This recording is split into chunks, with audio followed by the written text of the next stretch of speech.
এই জন্য আমরা ঠিক করেছি যে স্কুল চলাকালীন দুবার, একবার 7:45 এবং একবার 9:10, এই দুবার আমাদের স্কুলে বেল বাজবে এবং সেই সময়ে যে সমস্ত শিক্ষার্থীরা ক্লাস চলাকালীন সবাই আমাদের টিচারদের উপস্থিতিতে, তাদের তদারকিতে প্রত্যেকে জল পান করবে, যাতে তাদের শরীরে এই জলের অভাবটা মেটে।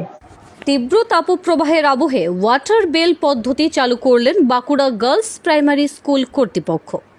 এই ঘন্টা পড়ার সাথে সাথে তোমরা কি খাও? হ্যাঁ। কেমন লাগে একসঙ্গে যখন জল খাও? ভালো। কি নাম তোমার? আমার নাম স্নেহা পাল। আইডিয়াটা এরকম কি উদ্দেশ্য? আপনারা জানেন যে এর আগে উড়িষ্যাতে জলঘণ্টা বা ওয়াটার বেল চালু হয়েছে।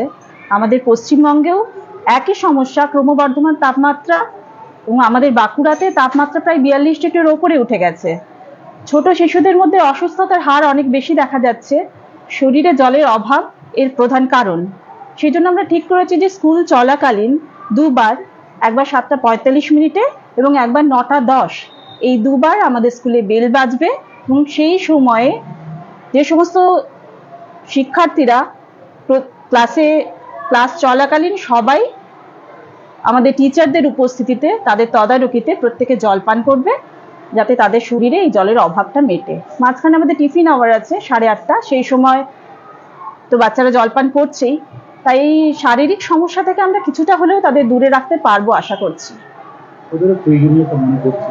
প্রয়োজন তো অবশ্যই, কারণ এত ক্রমবর্ধমান তাপমাত্রা, শিশুদের শরীরে জলের ঘাটতি, শিশুদের মধ্যে জল না খাওয়ার প্রবণতা, তাদের এই অভ্যেস তৈরি করার জন্য সময় মতো স্কুলে জল ঘন্টা বা এই ওয়াটার বেল চালু হলে আশা করছি তাদের মধ্যে একটা অভ্যেসও তৈরি হবে, যাতে তারা সময় মতো স্কুলের বাইরে বাড়িতেও একইভাবে জল পান করতে সক্ষম হয়।